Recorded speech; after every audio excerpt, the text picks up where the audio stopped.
here we go with the reading. Chemical balance is the chapter. Uh, the bodies of so-called living things can be viewed as a symphony of chemical processes, actions, and/or reactions. The scientific version of the beginning of life on Earth is said to have come about through a combination of to external and internal stimuli and the resultant chemical alterations within them. Life is a constant balancing act of internal chemistry and/or particle interchange. All the sense organs involved with hearing, sight, taste, touch, and scent are used to perceive our world through particle and/or chemical interchange. All our non-perceptive organs function with or through similar particle and/or chemical interchange. The internal chemistry of the human body can be thrown out of balance in many ways. Poison, alcohol, cocaine, mescaline, acid, caffeine, erroneous medications, and other external chemicals and/or drugs ingested can cause a chemical imbalance with the body. Refined sugars, improper sodium, vitamin and mineral deficiencies or excesses, devitalized processed foods, dead foods, uh, thirst, hunger, overeating, undereating, incorrect proportional intake of even healthy foods, such as only eating grapes or corn and other nutritional varieties can cause imbalance. Dysfunctional sleep, excessive amounts of work, stress, exercise, and other activities, or lack of activity can cause a chemical imbalance. Anger, resentment, jealousy, greed, overstimulated and then suspended, conflicted, or repressed lust, fear, guilt, shame, embarrassment, etc., can cause chemical imbalance in the body and mind. Diminished functioning of glands and organs within the individual due to old age, faulty nutrition, heredity, injury, and or other causes may play another role in contributing to this imbalanced being. Any one of these chemical imbalances can trigger additional disturbances that will also cause further chemical imbalances and leave the unsuspecting person clueless as to why or where the chemical imbalance began.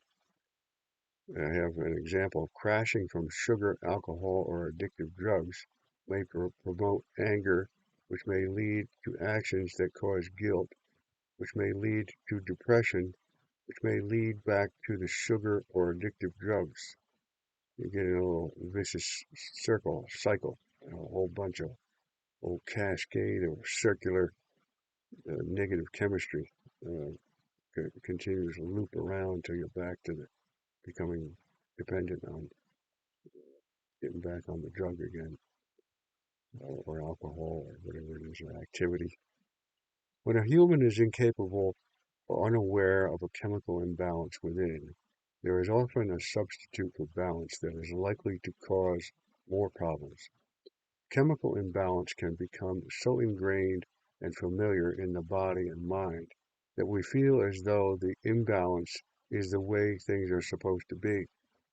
Anger, rage, depression, violence, mania, fear, and other chemical imbalances can and do become a form of chemical dependency due to colon familiarity semicolon lack of appropriate alternatives uh, semicolon and or the illusory fulfillment of purpose that these disturbed psychological and or emotional states appear to provide.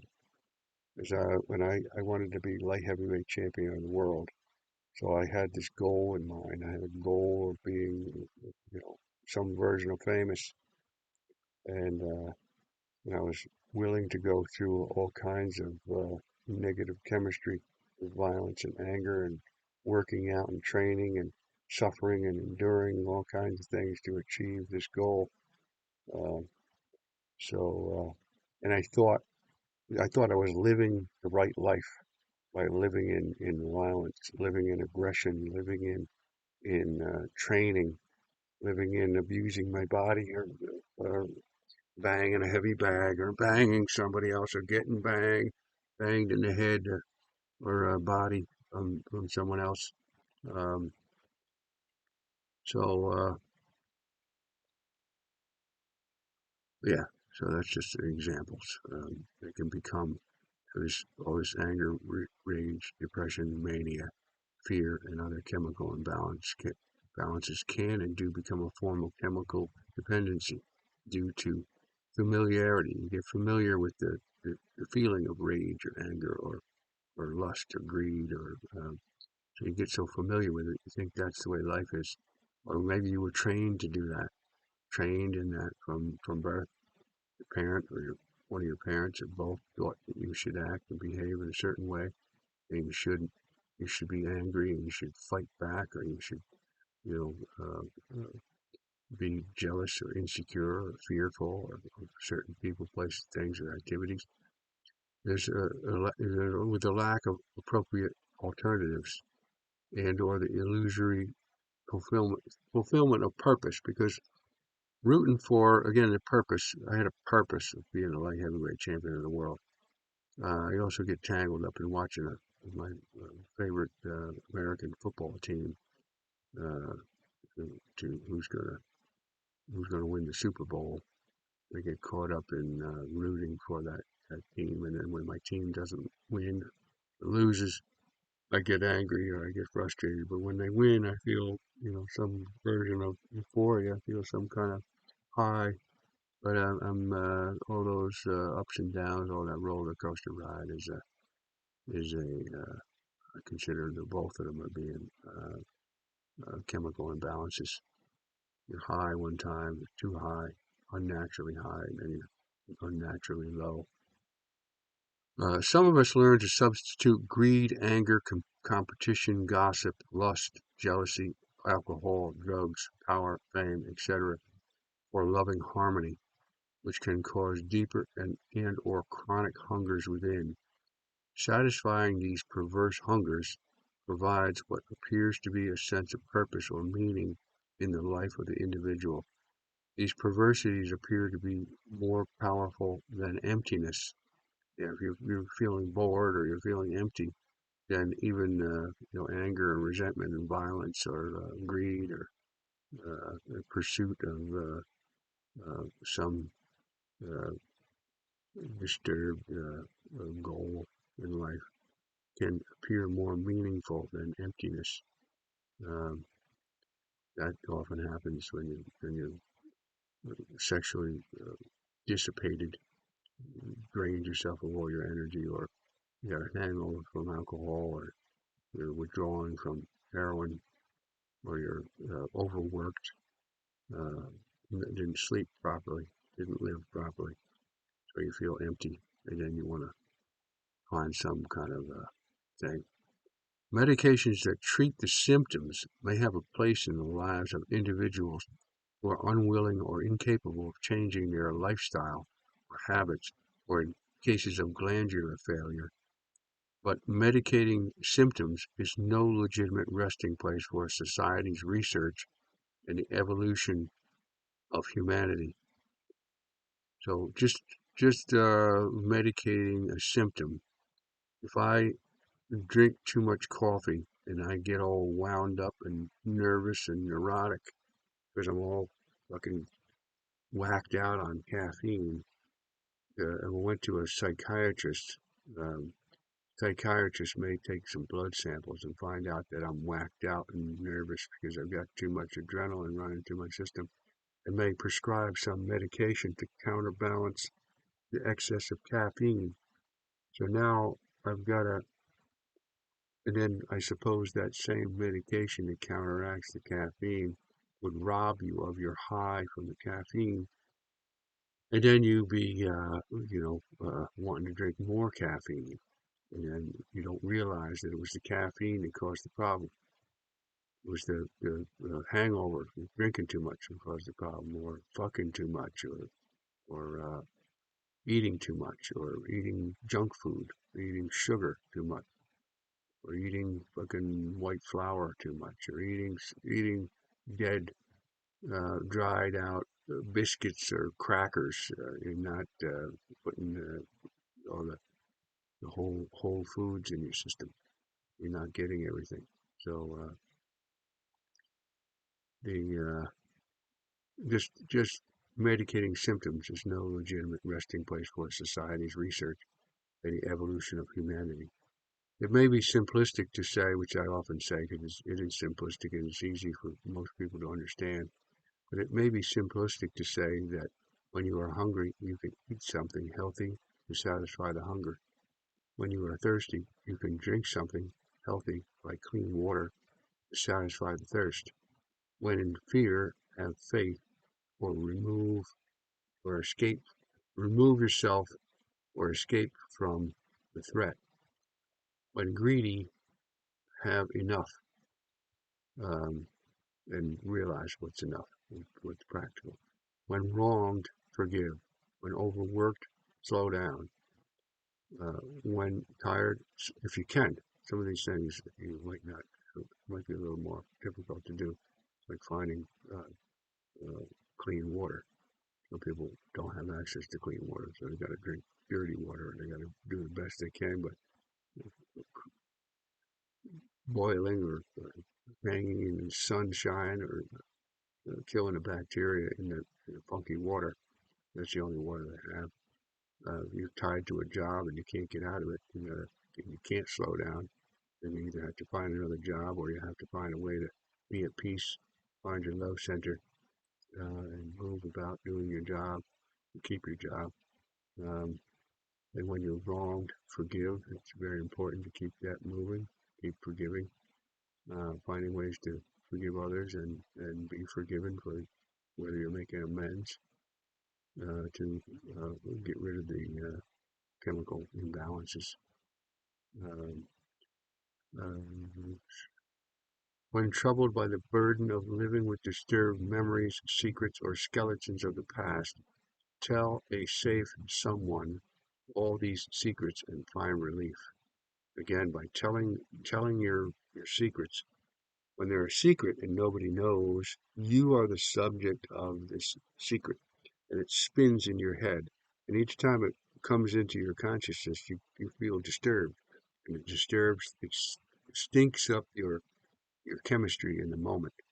But by communicating it to someone, writing it down or putting it out there, and giving it to someone else to look at, it becomes an object. It's no longer, you're no longer the subject of it. It has become an object because that's really what they are. Past experiences are really like objects. They're just like a little visual, like a little video. Like you can plug a DVD in your computer or DVD player, um, and you can watch a video. That's basically what it is. And if you can get it out and not be condemned for it by the person you're talking to, they can be okay and say, all right, we're doing this to heal. We're not doing this to make things worse by me making you feel more guilty or more angry or more jealous or more insecure or more fearful.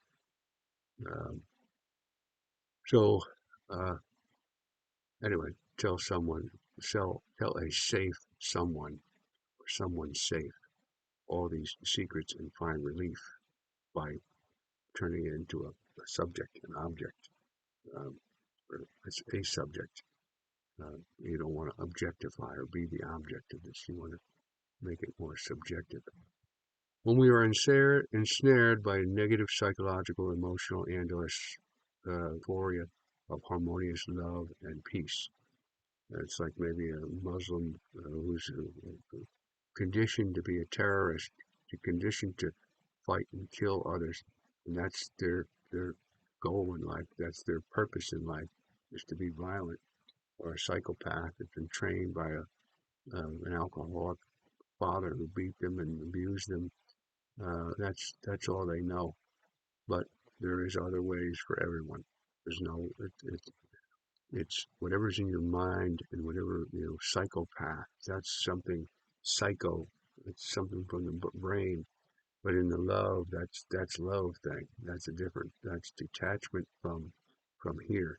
Now, if there's brain damage, either from psychological dysfunction of upbringing or some physiological brain damage. Either way, uh, detaching from that, finding love, and being able to love God.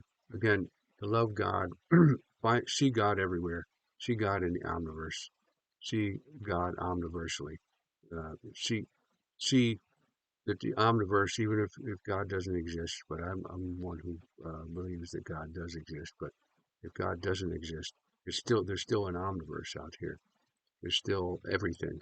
It's all composed of atomic particles and energy. It's a spirit, and we're all driven to find harmony with our world, no matter where you are. Whether you're living on the streets or you're living in a castle or you're living in a penthouse apartment or you own the penthouse, you own the whole building or many of them, uh, or whether you're the ruler of a major country or you're a peasant. We all have the ability to find love within us, whether you're in jail or whether you're handicapped, or whether you can walk or you can't walk, or whether you can talk or you can't talk or see.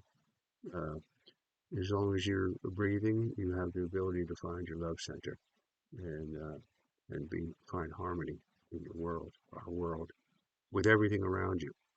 And that's one of the blessings of Jesus pointing out the difficult parables of turning the other cheek and loving your enemy, praying for those who persecute you, because the God, the omniversal God, the omnipresent, omniscient, omnipotent, creator of all, which is the omniverse. Again, the same principles apply to from a scientific point of view. The omniverse is the creator of all, and God, the monotheistic God, is the omniverse, and learning how to love God or love the omniverse with all your heart, mind, soul, and strength, seeing God, seeing the energy, seeing God's spirit everywhere, seeing God everywhere, seeing the omniverse everywhere.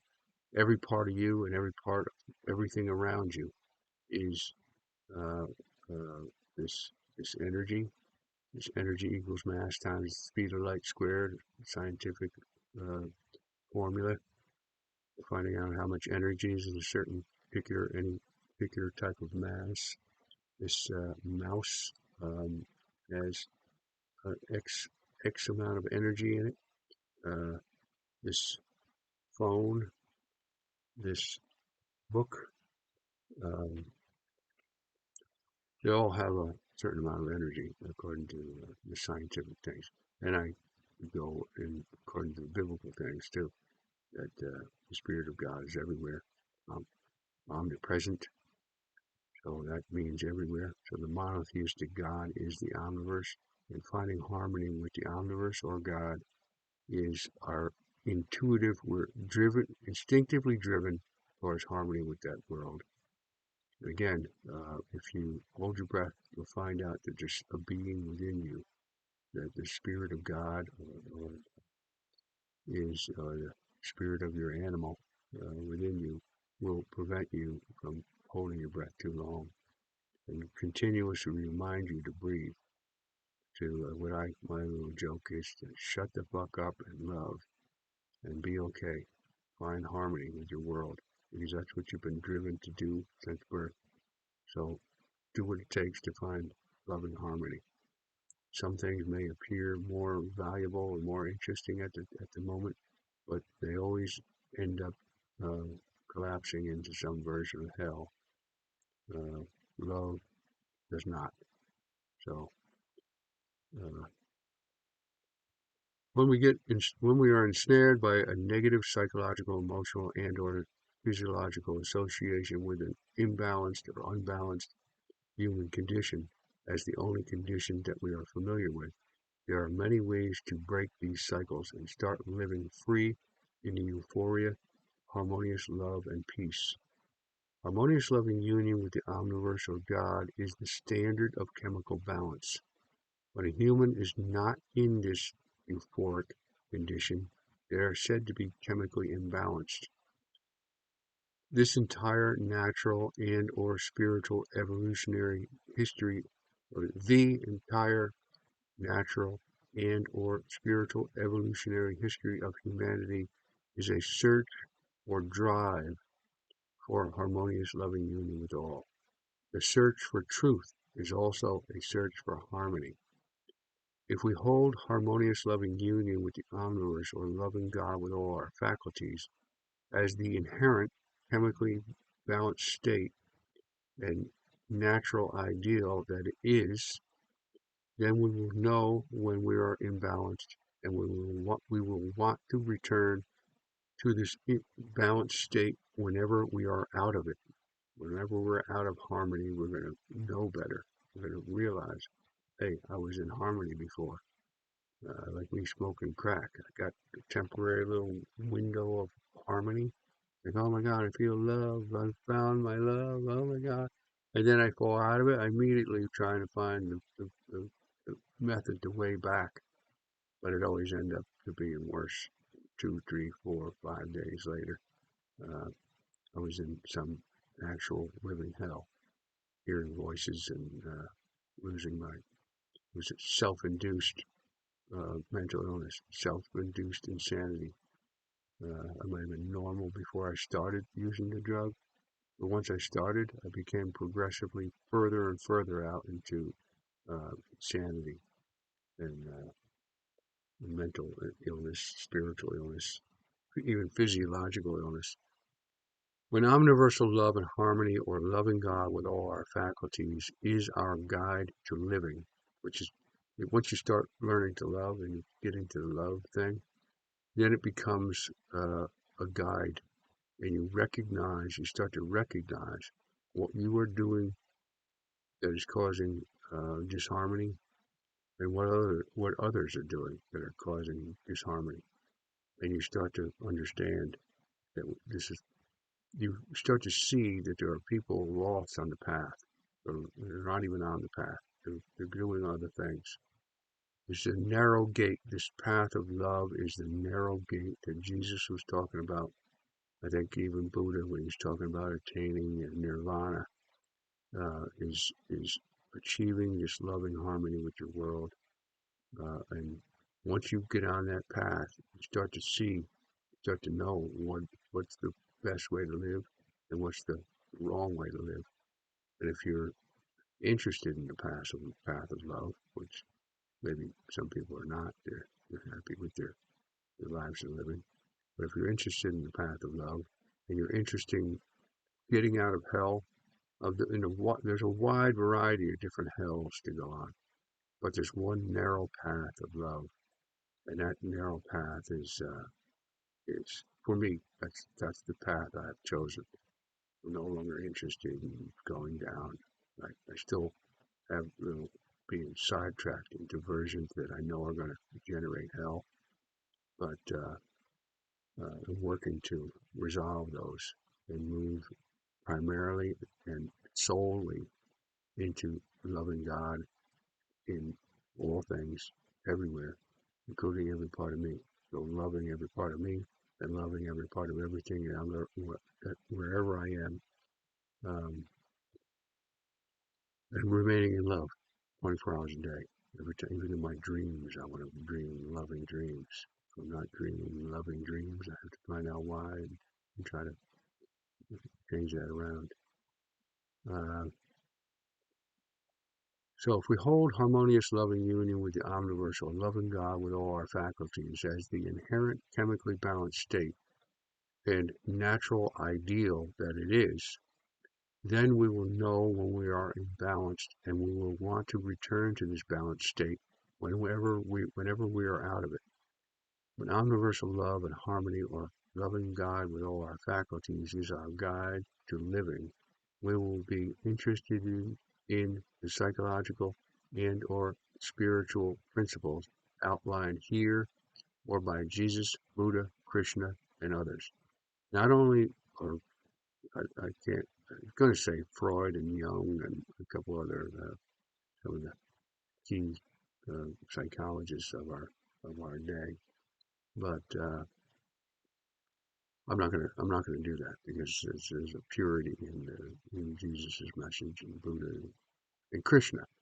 The Krishna, that's in the Hindu thing, and some of the Hindu stuff goes off track, as do every religion that I've ever seen: Judaism, Christianity, Mohammedanism, Buddhism, Hinduism, Zoroastrianism, Shintoism, a variety of different little cults and groups. They've gone off track. They're not focused on love and harmony. They get involved in a bunch of rituals and disturbances and distractions. Uh, if that's the number one principle in your life, not only will we be interested in these principles, but we will also comprehend their value and function. Human-made laws and their enforcement from outside will no longer be necessary because the individual will be guided by their own inner instincts on universal love and harmony with all people, places, things, and activities, and will do whatever it takes to achieve and maintain this loving union without intentionally violating others or the environment. So there's a little bit of the reading for chemical balance. And that's a little discussion about chemical imbalance, and then some of these chemical imbalances. People eat a bunch of junk food and they're jerking off and squandering their sexual energies, and they're overworking, or they're overtraining, or overdoing something, overeating, and then they wonder why they got some kind of chemical imbalance, and then they go to the doctor who's going to try to heal or cure or stabilize the imbalance, but it was self-induced balance. So getting to the source of these imbalances and resolving them is more important than medicating or putting band-aids over something that's not going to heal. Uh, it's just going to be propping up the the roots, propping up, keeping the behavior, keeping the junk food addiction, keeping that going. But with love, when you find love, you will find that you can eliminate all your negative addictions. That is the solution. Love is the solution to all your negative addictions and behaviors. Love calms the savage beast, or the fearful fight or flight conditions that our animal instincts have within us, to run away or to fight, struggle, conflict. Um, yeah, so breathing, finding your love center, getting connected. Don't hold your breath. Don't think too much, especially focus on negative crap. Detach from all that negative thinking. Breathe love, go into your love center, and allow your brain to function as it's intended. Just like your heart and lungs. If you don't fuck with your heart and lungs and kidney and all that stuff, those things will function well. You take good care of yourself and the life you're in. Your brain will function. It's a valuable tool, the brain. I don't think I'd be sitting here today with my hands behind my head, um, carrying on a conversation, and I don't think either you would be either, watching this, if our brains didn't function. But if our brains are functioning in ways that we're focused on negativity, we're dwelling on the past, we're dreading or desperate for the future, and we're not making the moment, because the living moment, the moment we're in right here, right now, I feel this right now. If I did this yesterday, my experience of this would be very minimal, very little.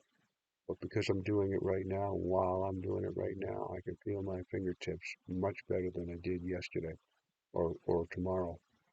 Those things, they're not happening now. They're just faded memories, vague memories of my touching my finger. But living in the moment, that's where life is happening.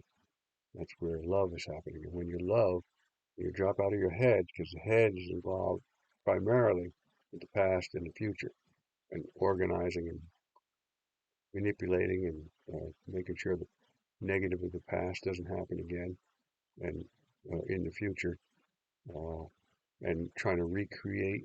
We're often clinging to the past, the good things of the past, and trying to make the future repeat the good things and make sure that the bad things don't repeat. That's maybe a valuable tool. Keep your eye out for the rattlesnake or the skunk that's spraying you, or the violent person who's wants to abuse you, making sure you don't go back into the same neighborhood, go back into the same wood pile that the rattlesnake is. But finding love and being at peace and allowing your brain to function at its best. So that's a little about chemical balance and chemical imbalances and the effects of them. And that ties in with the last video I just made here about addiction and recovery because they're pretty closely associated. Anyway, peace, love, victory, and more love.